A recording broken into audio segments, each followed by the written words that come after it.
योजनेसंदर्भात आणखी एक मोठी अपडेट समोर येते। लाडकी बहीण योजनेसाठी अर्ज करण्याची मुदत आता वाढवण्यात आली आहे। तर अर्जाची शेवटची तारीख 31 ऑगस्ट होती, मात्र अजून सुद्धा रोज अनेक महिला या योजनेअंतर्गत अर्ज करतायत।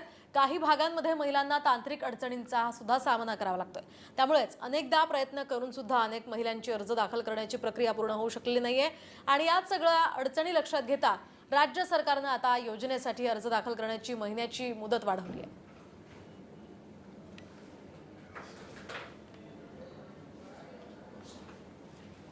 मुख्यमंत्री माझी लाडकी बहीण योजनेसंदर्भात आणखी एक मोठी अपडेट समोर येते। लाडकी बहीण योजनेसाठी अर्ज करण्याची मुदत आता वाढवण्यात आली आहे। तर अर्जाची शेवटची तारीख 31 ऑगस्ट होती, मात्र अजून सुद्धा रोज अनेक महिला या योजनेअंतर्गत अर्ज करतायत। काही भागांमध्ये महिलांना तांत्रिक अडचणींचा सुद्धा सामना करावा लागतोय।